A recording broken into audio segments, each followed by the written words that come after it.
like Mother Christine said, my name is Josué Perea, and it's always a blessing and an honor to really speak here at St. Peter's. Um, this place holds a really a special place in my heart because it was the first Episcopalian church where I spoke at, especially as a seminarian for Holy Orders. When I first had made those decisions and done that, and Mothers Leisha and Mothers Christine invited me. This was the first Episcopal church that I ever preached at, so it's always going to remember there. Last year, I spoke a little bit over a year ago, and it was the first time ever, so I'm really grateful and really honored. And I also really have, and it's funny because I was talking to someone earlier, and someone was like, well, how did you come to St. Peter's? And I was like, I don't know now because I forgot that it was Drew. Because I also have a real kinship with Aaron. Aaron and I have shared a lot. Aaron participated in a hip hop retreat that we did at Trinity Retreat Center. There's going to be a second one next year if you want to be like, hey, I want to spend some time doing hip hop in a meditation space. We did that for a little bit. And Aaron was there, and Aaron and I have this kinship. So I'm really just grateful to be here. I don't know if Mother Christine knew that when I would come to preach, I would be coming back from a pilgrimage. I don't think that happened when the email went out, but I was going to be back from a pilgrimage. I just returned from a pilgrimage, and I'll tell you a little bit about that when we come in. But before we talk about me and regale you with my stories of my travels, I want to focus on the text a little bit because I really love this text that we read. This gospel story is really beautiful, and it's a perfect story for a pilgrimage story. In this passage, we see the story that comes right after this magnificent story of last week's gospel of Jesus feeding the multitudes. That miracle, and depends on how you see that miracle, and you can talk to me later about that. I know I spoke to one of the vestry members who's going to make announcements. That miracle has two interpretations. It could be that Jesus multiplied one basket of fish, and that's what fed the people. Or it could be that Jesus multiplied many other foods that people had that the women were carrying. You can ask me, that's a really good feminist interpretation. But so comes right after that story. And Jesus is like, it begins, and then Jesus sends the crowds away. And why did Jesus need to send the crowds away? Well, he needed to go off on his own to pray for a little bit because he was still in mourning. You may be like, why was Jesus in mourning? Well, because right before that, they had beheaded his cousin, John the Baptist. So his way to feeding the multitude and on his way to walking on water was not part of the journey. That was like a side quest, as they say. He was trying to, I need to go on myself to pray because my cousin was beheaded and I heard that he died and I just want to go be on my own. But the text tells us last week, he saw the people in need. He was like, okay, they're in need. I'm going to help them. And then he finally is like, you guys go. And the text is really interesting because it says Jesus makes them go away. It's like the disciples were trying to chill with Jesus. Like, yo, can we chill with you? He's like, nah. You need to go to the other side. I'll meet you over there. And we know we've had that, right? Sometimes we want to be on ourselves and our friends want to stay there. And you're like, I really just you got to go home, but you can't stay here. Like, you don't have to go home. That situation is what Jesus is happening here. Jesus sends them away. The text literally in the Greek is like he forced them to go away. So he forces them on this journey because they go on this journey. And so then he's praying and he realizes, man, I'm really far away from my homies. I need to come back down. And he goes, and then the story unfolds. We know the story, right? He goes down, the storm is happening. He walks on water. He walks towards them. They're freaked out because the storm is happening. And he's like, oh my God. And then Peter's like, okay, if you really are Jesus, tell me to walk on water. He's like, okay. And then, we know the rest of the story. But what does this story have to do with pilgrimage? How can we use the story to make us think about pilgrimage? Well, let me ask you a question, and this is going to be the test. Literally, I want you to respond, please. What is a pilgrimage for you? Maybe you were asked this already before in this sermon series. Maybe not. But I want to take a few answers from the audience, from the crowd, from this is interesting setup. What is a pilgrimage for you? What defines a pilgrimage for you? We'll take a few answers. Don't be shy. A journey. Oh, that's good. A journey is part of a pilgrimage, right? Discovery. Who said that? I couldn't. It's hard to see. Discovery. Journey, discovery. Seeking. Maybe a goal. A goal. Interesting. Let's take one or two more. Ooh, okay, that's a theologian in the back. A path to self-improvement. Surrender. All of these are good. See, is that a pilgrimage can be many things.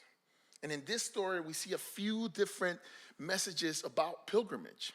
There's a lot of movement in this story. There's six, actually, if you read this gospel again, there's six motions, there's six movements that happen. One, he makes the disciples go away, literally forces them to go away. It's like, go away. Then he also dismisses the crowds. They have to go on a pilgrimage. They were somewhere in the desert. He's like, yo, you need to go. I gotta go. They go away. They're going on their little journey. They're going on a mini journey. Then he goes up the mountain. Jesus goes up the mountain. That's in itself is a pilgrimage. Many of us will consider a pilgrimage going up a mountain. How many have done hiking or climbing? That it's a very difficult journey. Then he walks on the sea. Then Peter walks towards him, two different types of journey situations. And then they finally cross over, ending this journey. So the scene is a very vivid scene. It's a very vivid scene. There's a lot of motion in the scene, especially when we get to the sea part. And considering the recent adaptation of the Odyssey, and if you have not seen it, that's not my fault. That book's been out for thousands of years. But there's a lot of water motion in the Odyssey. There's a lot of tumultuous water in the Odyssey. And so if you saw the film, and I know there's a discussion that's going to happen about it, you know that there's a lot of like crashing waves and boats are crashing and all of that. And you can ask me about that later. But instead of thinking about what it is, all this motion, what does it mean that Peter walked on water? What does it mean that Jesus walked on water? What does this all mean? I really want us to use the text to think about how do we relate to different pilgrimages that we see, to our own pilgrimage. How do we connect this story to our own stories of pilgrimage? And see, is that maybe some of this was covered before. Maybe this was mentioned, but a pilgrimage comes from this word pilgrim, which refers to a journey that someone takes. In the original Latin, when you go all the way to the root of it, it means a foreigner who takes a journey. Someone stranger who takes a journey. So someone going to somewhere they did not know. And the dictionary usually defines pilgrimage in a religious context, like a spiritual journey. But we can take pilgrimages all the time. Any journey can become a pilgrimage if the intention is there. And that's where I want to focus. How do we see our journeys in life as pilgrimages, not only as trips, but as lessons? It's lessons that we learn from, as ways to grow spiritually, and as better ways to love and serve the world. So there are different ways in which engage in a pilgrimage, because a pilgrimage is about intention. What is the intention that we have to make our journey, our trip, a pilgrimage? We see how this gospel points to a journey where they go to the other side. Jesus goes up the mountain. There's walking on water. There's crossing over. All of those could be simple trips, simple journeys. I just needed to get to the other side. But with a specific intention, they become a pilgrimage. With a specific expansiveness, they become more than just a journey. So for me, pilgrimage is about our intentions. It's not necessarily just about the journey. Yes, it might be a long, difficult journey, but a pilgrimage doesn't have to be just a journey.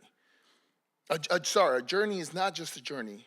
It can be a pilgrimage when we put intention to it. It doesn't have to look like the Odyssey, you going by yourself on the boat trying to figure out life. It doesn't have to look like that. Fighting internal and external monsters, yes, that may happen, but a pilgrimage is about intention. So let me share a little bit about some pilgrimages that I've been on. I'm going to share two. Last year when I came to St. Peter's, I came after one pilgrimage, actually. I was already coming back from a pilgrimage. I had taken a small pilgrimage to a monastery in Senegal called the monastery of Kermoussa. Kermoussa is a small city 3 hours north of the capital, and it has a monastery that's been there since the 60s. It's a beautiful monastery. And it's a special place. It became a special place for me because it features art that shows Mary and Jesus in African Senegalese ways. I know that you know this because I saw in your YouTube history that on Advent, you guys looked at those images, if I'm correct. I saw the images. I was like, oh, those are the frescoes from Kermoussa that I saw in person. And I saw them and I wanted to go because I wanted to experience, like, what are these frescoes? They made them. What is the background to this story? What is the theology behind this? There was these beautiful frescoes about, that showed the entire Holy Family, the story of the Gospels and as black folk. And so but then I didn't want to just turn it into a trip. I was like, I want to go there reading something about the continent, written by people in the continent. So I read this book called The African History of Africa by Africans, something like that. And then I read this other beautiful book called Black and Blues by Imani Perry. Black and Blues is the most incredible book that describes blackness in this most unique way it traces the blackness through the color blue. And like just through how indigo and all blues connect. And it's a beautiful thing. And so the monastery was a journey. That was the end goal, right? That was where I wanted to go to see the frescoes. But I could have easily just gone, oh, let me go to the monastery, let me snap a picture, let me say, oh, look, man, selfie, I'm here, I came here, and we're good.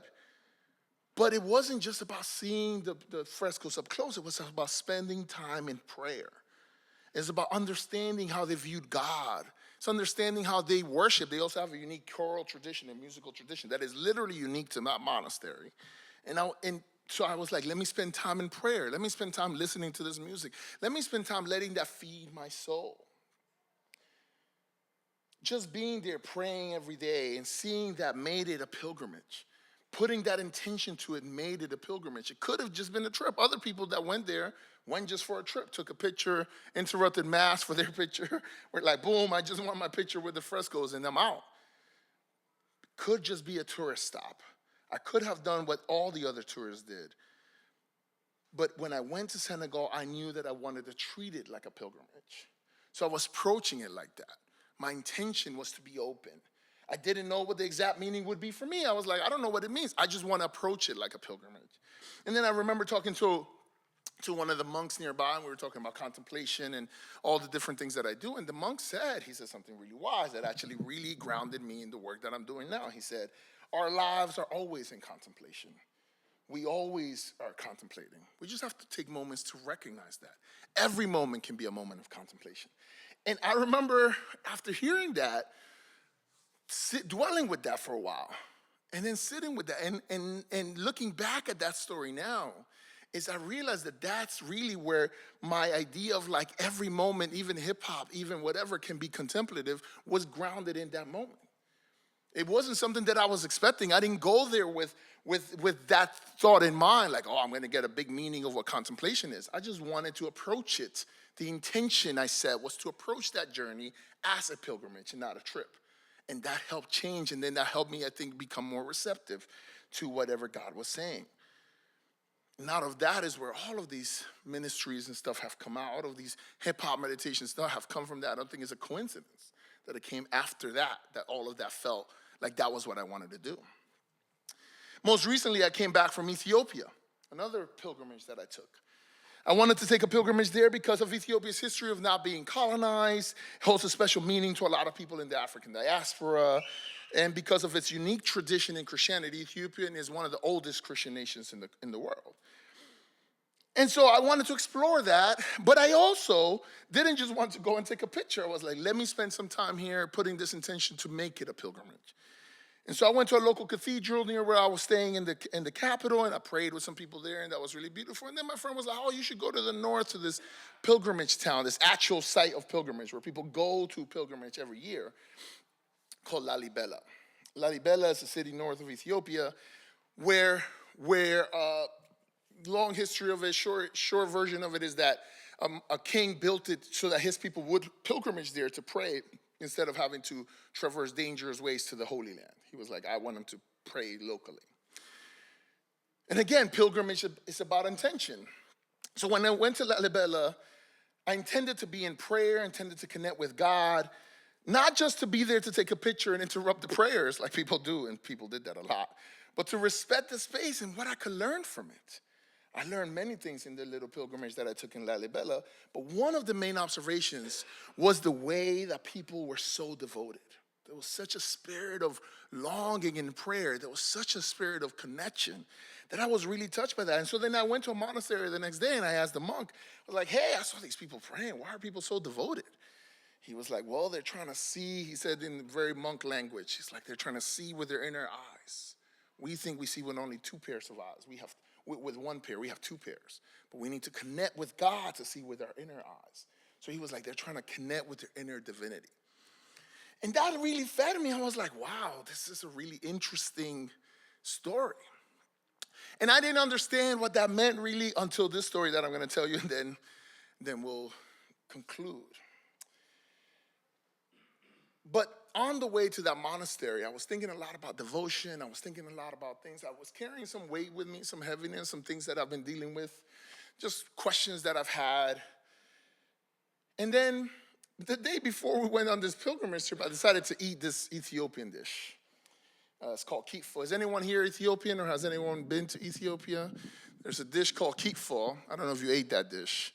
Kitfo is a raw ground meat dish that is actually delicious. It's actually really delicious. But I mixed it with like honey wine. There's this honey wine that they make, and then there's this like strong like Ethiopian moonshine called areke. And I mixed all of that together. But now the next day, you're all, I think everyone's like, I know where this story is going. But you don't know the punchline though. But the thing about this whole situation with this areke situation is that the next day to go to this monastery, we went to the largest monastery in Ethiopia. They were like, well, since I was there for a pilgrimage, they're like, well, if you're really about that, you really got to fast. Where you can't, everyone else will be fasting, so you need to fast before we go pray. So then I was like, bet, let's go, I'll fast. So of course, so now my body's nothing's happening because I'm fasting. All I drank was water on the way on the 3-hour route to the monastery. We get to the monastery, it's the largest monastery in Ethiopia. We speak to the monk. The monk's like, oh, you can go to the cave where the monastery started. There's this holy water in the cave. Holy water because it's what nourished the monks originally. It's a 1,000-year-old monastery. And they got water from within the rock of the cave. It's a really incredible sight. They just collected in buckets and they give you. And you need it when you go to the monastery because you're tired. You have to walk up this thing, it's tiring. So you go there, but then drink the holy water, we're on the way back on the road, and then my body was not holding everything together. That's it, the holy water triggered it, and then I was on the side of the road just returning everything that I had consumed the night before. It was so bad that the police were concerned. The police offered us money to get us toilet paper. They were like, is this guy okay? Does he need help? And I don't think I've ever heard a story where a cop offers you money to support you. But that happened in Ethiopia. The cop he was like, I'm going to give you this money so you can help him. And the driver was like, I'm not doing that. I don't know what that means. Am I going to get arrested? It was a whole thing. So I was really embarrassed, right? I mean, I also never throw up. The last time I've thrown up was like 25 years before. So I don't throw up. So I was really embarrassed. Just the whole moment was embarrassing for me. I was just embarrassed. It was not a good moment. But then my friends were like, actually, you shouldn't take it as embarrassment. They told me later. They were like, are you good? You're showered, okay? They were like, actually, in Ethiopian tradition, throwing up after holy water is seen as a sign of purging, of spiritual purging, a physical sign that God is clearing out stuff that you no longer need to carry. And that changed me. Now, sure, it was the mixture of this raw ground beef with honey wine and areke, because my friend was like, you never mixed that, man. What did you do? That was crazy. But it maybe all was the honey, the holy water. And maybe God wanted me to learn in this mini pilgrimage within this larger pilgrimage that there's things I need to get rid of. There's things that I need to let go of. My intention was just to be open to what God had. Maybe just letting go of some things is part of that journey. And ever since that moment, and ever since that was explained to me, I do feel less burdened. I feel much lighter. There is something that transformed. There's some concerns that I had that I no longer carry because there was an actual purging that happened. Because then they told me the story. People actually go to that monastery, drink the holy water, and wait to throw up. Literally, well, that's a procedure people do. And it's a way to purge, to clean. If they've been praying for something, they've been stuck on something, like something's been in their mind, they just do that. And that moment in Ethiopia helped me realize that it's not only about intention, but it's also about community. Pilgrimage is never a solo journey. That's the way we imagine it. The Odyssey paints it like that when you see the film. But really, a pilgrimage, is never a solo journey. It's always about a community. I would have never understood the story and the meaning of throwing up had I not had a community that helped me process what that meant. Why is it that maybe I threw up in that moment? And we often mythologize the pilgrim as a lonely traveler against the world, but community is at the very heart of pilgrimage. If it weren't for my friends stepping in with gentleness and generosity and helping me out, I wouldn't have made it. Who knows? I don't know where I've been right now. I would have just thought it was just food poisoning also, like I just had food poisoning. But no, they helped me come to a spiritual meaning of the story and of the pilgrimage, because a pilgrimage is not always solo. It's often a very communal journey. Both in Senegal and in Ethiopia, there were many people who helped me get to the monasteries, get to the places, would give me lessons along the way. And looking at our gospel text today, with the sole exception of Jesus seeking quiet time and going up north, everything else is a pilgrimage with people. When we set our intentions for a pilgrimage, when we set our intentions to really learn about our journeys, through our journeys, we have to abandon the myth that we have to do it alone. Just because you will need to go on a pilgrimage, you want to go on a pilgrimage, does not mean that you need to do it alone. In Senegal and Ethiopia and in daily life, gentle, generous people help us out all the time. They care for us, they provide for us, they keep us grounded. Even if we don't notice it all the time, community is more at hand than you might think. And intention can help us turn any journey that we're currently going through into a pilgrimage. Any journey. Whether it's a physical journey, you're moving somewhere, whether it's a seasonal journey, you're in a different season and you know you're going through a different moment. Whether it's an intellectual journey, maybe there's something you're changing, there's a thought that's changing within you. All of that can just be a trip, but if you put intention around it, it can be a journey. It can be a pilgrimage. And a pilgrimage is not an expectation. An intention is not an expectation. An intention opens us and keeps us more open and allows us to really experience God in a specific way, because all we intend is to receive from the divine. It's not to receive something specific. And I think sometimes when we think of intention, we think it's a specific request. I need this thing. No, that's not an intention, that's an expectation. Pilgrimage is about intention, opening up ourselves, being more expansive to what God may have for us in different moments. And this happens tomorrow. What would happen if you treated sometimes your commute in the morning as a pilgrimage instead of just a commute? It's a commute, sure. You're going to work. You're sure. But what if you treated that moment maybe once a week, twice a week as a pilgrimage? What does God want me to hear from here? What does God want me to learn here? What is that? What if that you place that intention for yourself? Because when I talk about intention, I don't mean forcing our own agenda onto the journey. Intention isn't about deciding the outcome in advance or controlling the narrative. It's about opening ourselves to the possibility for deeper truth. It's about refusing to treat a hard moment as just a hard moment, a difficulty just as a difficulty. It means the courage to ask, what is God teaching me here? And staying opening to that discovery. And answering, and even when that answer makes us uncomfortable, being okay with that. You can enter into a journey expecting a specific outcome, but I can guarantee you that if you enter with an open intention, God will open up different things. In this text, the people who followed Jesus into the wilderness did not expect to be fed. It's not their goal. That's what happened. The disciples did not expect to see Jesus walking on water, but that's what happened. Peter did not himself expect to walk on water, but that's what happened. And that's because I believe that they were open to that possibility. They never rejected that possibility. And that is what an intention does. I think it creates an internal expansiveness for us to receive meanings that we could never have planned. The great writer James Baldwin once said, a journey is called that because you cannot know what you will discover on the journey, what you will do with what you find, or what you will find will do to you.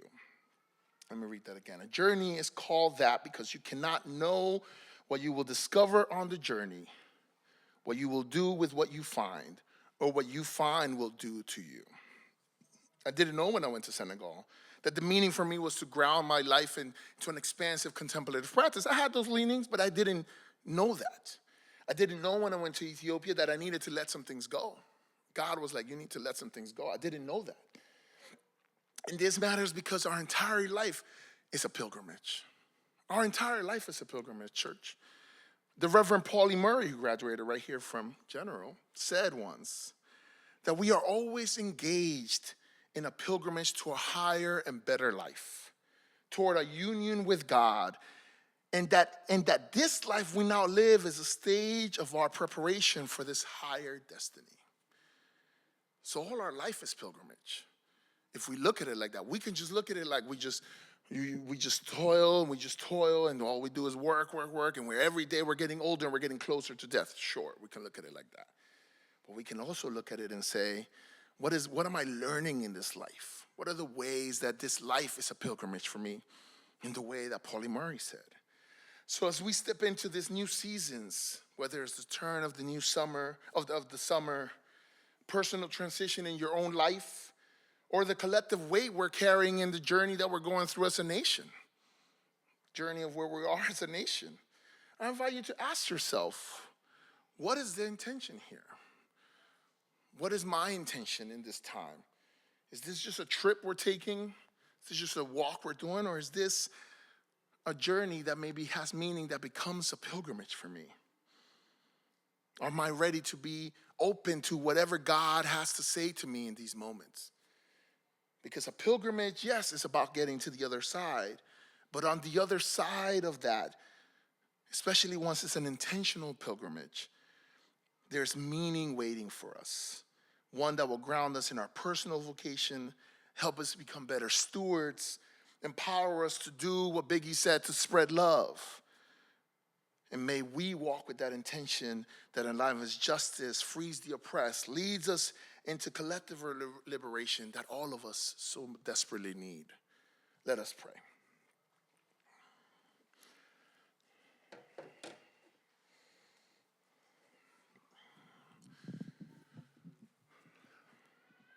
O God, guide of the pilgrim heart, whose wisdom knows every step of our journey, grant us confidence as we walk the roads of this life open-ended. Even when we cannot see the twists and turns ahead, grant us faith to trust that the path is known by you, and that every step with the right intention is carrying us towards your liberation and your peace. We pray all these things in the name of Jesus Christ, our companion, on the way, who lives and reigns with you in the Holy Spirit, one God, now and forever. Amen.